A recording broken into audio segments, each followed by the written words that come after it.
Eu conheço todo o sistema, eu sei bem do que eu estou falando, né? Então você falar do Evangelho para um religioso fanático, né, é quase impossível ele compreender. Por quê? Porque ele tem uma opinião formada, né? Ele aprendeu algo e ele não examinou as Escrituras, ele não buscou o entendimento, a revelação profunda, né? Então, ainda que você fale, você pegue a Bíblia, mostre, olha aqui os textos, mas está dizendo, ele não vai entender, porque ele não é aberto a ouvir, ele não tem humildade para que o Senhor venha revelar a palavra no coração.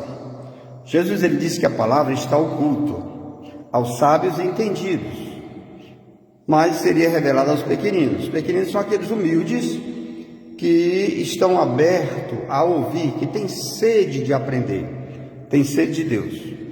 Então Jesus, quando ele veio, né, se deu em sacrifício, a Bíblia diz que ele cumpriu 613 leis de ordenanças de sacrifício, né, cerimoniais. Então ele, ao 8º dia, como ele era judeu e veio para cumprir a lei, né, ele não podia deixar de cumprir. Então, ao 8º dia, Jesus foi circuncidado. Por quê? Porque estava na lei, certo?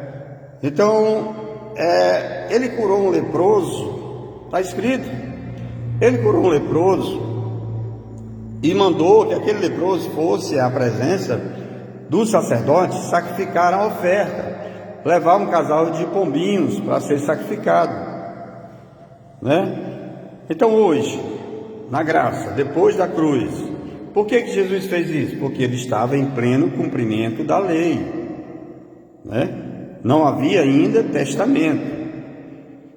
Não há testamento enquanto vive o testador, é claro a Bíblia. Então hoje nós não fazemos mais esses rituais. Após a cruz, está consumado, está feito, ele cumpriu 613 leis. Então hoje, não precisa mais de você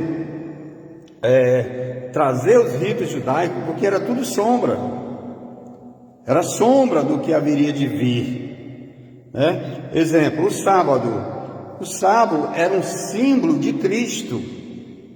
O sábado era um símbolo de Cristo, apontava para Cristo, era o descanso para o homem. Então agora em Cristo não é mais necessário, ele diz que ninguém julgue por causa de dias e festas, de luas novas. Então não é mais necessário você guardar os mandamentos da lei, porque quem está em Cristo descansa nele, né? Se nós vemos a terra prometida, era uma terra literalmente que Israel caminhava, foi tirado do Egito, né? E eles caminharam pelo deserto em busca da terra prometida. Essa terra prometida simbolizava a nossa caminhada de fé hoje, né? Mas para Israel era uma terra que manava leite e mel, uma terra fértil. Então em Cristo hoje, o que a gente passa, a dificuldade que Israel passou, hoje simboliza o que a gente passa. E a nossa esperança não é mais uma terra que manda leite e mel, assim como Israel esperava, mas uma terra celeste, novos céus. Essa é a nossa esperança. Se nós olharmos para o sacrifício de Isaac, né, ali apontava para Cristo, era um cordeiro mesmo, que Abraão levou, e como prova, né, como prova de fidelidade. Hoje simboliza a nossa fidelidade, nós darmos o nosso melhor, o nosso coração para Deus em primeiro lugar. Mas aquele cordeiro lá de Abraão apontava para Cristo. Jesus é o Cordeiro de Deus que tira o pecado do mundo. Então tudo era sombra. E hoje nós não estamos mais vivendo sobre esses preceitos. E muitos citam Mateus 23, né? Quando se fala dos dízimos. O dízimo foi antes da lei, mas a circuncisão também foi antes da lei. Então Cristo, Ele mandou circuncidar, certo? Cristo foi circuncidado, porque era lei. Mas hoje na graça, nós não temos mais que circuncidar, porque a circuncisão é no coração.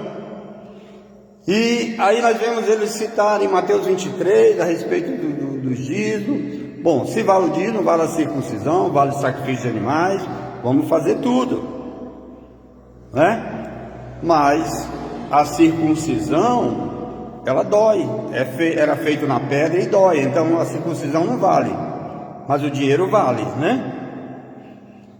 Então Jesus em Mateus 23, que eles pegam esse texto sem conhecimento, né? Eles não compreendem e não faz questão de entender, porque querem manter o sistema, senão o sistema quebra. Jesus em Mateus 23, Jesus estava cumprindo a lei e falava para os escribas e fariseus judeus. Se você pegar o capítulo 23 de Mateus, você vai ver que é só repreensão. E Jesus não estava falando ainda para a igreja, porque a igreja do Novo Testamento ainda não tinha sido estabelecida, porque não há testamento enquanto vive o testador era Cristo. Enquanto ele estava vivo, não havia Novo Testamento, novo pacto, nova aliança, só a partir da cruz. Então Jesus ali mandou que eles dessem o dízimo. Olha, repreendeu severamente eles. O capítulo inteiro de Mateus 23 é uma repreensão não para a igreja, mas para os escribas e fariseus, judeus. E Jesus diz: olha, ai de vocês, porque vocês dão o dízimo do endo, do cominho, do hortelã, e deixam de fazer o mais importante da lei, o juízo, a misericórdia e a fé. Aí Jesus vai dizer: vocês devem fazer essas coisas. Fazer o quê? Dar o dízimo. Por quê? Ele não podia deixar de falar para eles dar, porque senão Jesus estaria transgredindo a lei. Aí ele diz: vocês devem fazer essas coisas, mas não esquecer aquelas, deixar de fazer aquelas, exercer juízo, misericórdia e fé, né? Então é um analfabetismo bíblico, né? Muitos, por não entenderem, e a grande maioria desses teólogos da mídia, todos eles sabem que hoje nós não estamos mais sobre essa ordenança da lei, porque Jesus, ele nos livrou, né? Cristo nos resgatou da maldição da lei, né? E nós somos abençoados com toda sorte de bênçãos celestiais em Cristo Jesus. Hoje você é livre para servir a Deus, né? E com isso a gente não está contra as contribuições. É bom enfatizar isso. As contribuições hoje, biblicamente, Paulo vai dizer lá, Coríntios 9, cada um contribua segundo propõe em seu coração, não com tristeza ou por necessidade, porque Deus ama o que dá com alegria. Então é espírito de generosidade, espírito de voluntariedade. Você congrega em um lugar que está abençoando vida, está cuidando do órfão, da viúva, do necessitado, está fazendo projetos sociais, está ajudando pessoas. Você é movido pela fé, você é movido pelo Espírito de Deus para ajudar, para estar do lado, para ajudar, para contribuir, seja com 10%, seja com 5%, 2%, né? Conforme propõe seu coração, porque o dízimo ele caducou na cruz. Se você der 10% hoje, você não está dando o dízimo, porque dízimo era ordenança para Israel. Malaquias capítulo 2, ó sacerdote, esse mandamento é para vós, né? E dízimo nunca foi dinheiro. Então que fique bem claro, nós não estamos aqui contra as contribuições, né? A gente tem um ministério, a gente trabalha essas questões, a gente ensina as pessoas, né? Conscientiza o dever de contribuírem para estar ajudando em prol do reino de Deus. A igreja ela tem esse papel de ajudar voluntário,